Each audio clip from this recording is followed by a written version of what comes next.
For the first time in 4 years, the Pittsburgh Steelers are AFC North champions.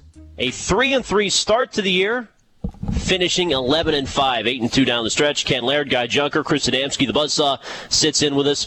Guy, how improbable, after that loss to Cleveland early in the season, that this team would come back to win the North? Ken, I'll go much later than that. I thought after they lost to the Saints, that was it for me. I didn't think they were going to make the playoffs. And when I looked long-term at the schedules of both Baltimore and Cincinnati down the stretch, I thought that all three of them wound up making it, but I thought they were the least likely of the three, certainly, to win the division, even if they made it. And I think, in a lot of ways, and I know he's taken a ton of heat on this show, and rightfully so, most of it, but I think in the long run, this might be one of Mike Tomlin's best coaching jobs, to hold it all together with all the stuff that they had with injuries, a lack of success from draft picks early in the season, guys not even, either learning the playbook well enough or performing well enough in practice to get on the field, yet they managed to keep it together and come back and win the whole darn thing. And for the second straight year, what gets lost in the wash last year, they were the only team in the division with a winning record within the division a year ago.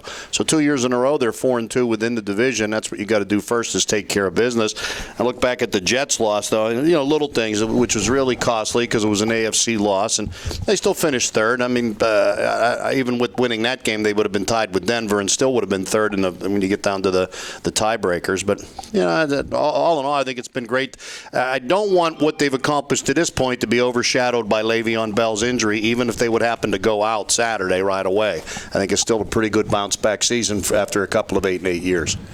Yeah, Chris, a lot of restored reputations, Mike Tomlin's and others, with this resurgent finish. You were in the locker room yesterday for that hat T-shirt distribution. Pretty pumped up group, no? Yeah, and let's give them credit where credit's due. A lot of times, let's face it, they, as much as people still, and me included, dwell on the losses to the Jets and the close games to the loss to Tampa Bay, of course, which ends up being the worst team in football by definition this season, and the close games with Jacksonville and Tennessee and some of those stinkers they had. They also are, they 4-1 against playoff teams, current teams that made the playoffs this season. They won big. They won 4 in a row down the stretch. If you said something, I did say things, and I did. You don't have to say the if then. About 4 weeks ago, this team needs to win 4 in a row. And is there any evidence they're going to be able to win 4 in a row? There's none at all at that point. That they were consistent enough. They'd shown flashes of it. They really believed they were going to win. They had to go on the road and beat 2 teams. They had to beat a team that was in first place in its division twice in a 4-week span. They were able to take them to win the division, beat another team that was, if you would have lost that game to Kansas City, the Chiefs are certainly in the playoffs. The Chiefs almost made the playoffs anyway, and that was another impressive win. So they're actually 6-1 against teams that are in the playoffs, if you count 2 wins against Cincy. Two wins against Cincy, splitting with Baltimore. They beat Indianapolis. They beat Kansas, Carolina. Yeah. Right? Was that 6-1 on? Which bodes well for them. I didn't mean to bog down the conference. But we've talked all year about them being able to play well against good teams and struggle against, the lesser guys. And they've beaten 3 of the 5 teams in the AFC playoffs with them, and they didn't lose the other 2. So maybe there's the show in here. But I guess that's it.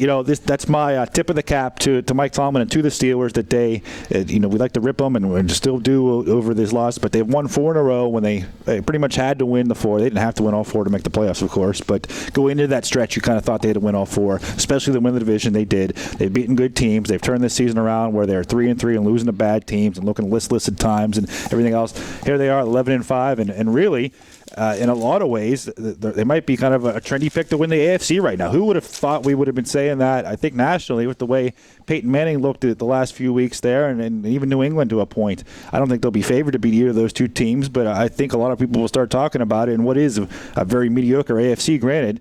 But the Steelers, you could make a very compelling case and legitimate argument. You wouldn't have laughed out of the room saying that they could win the AFC.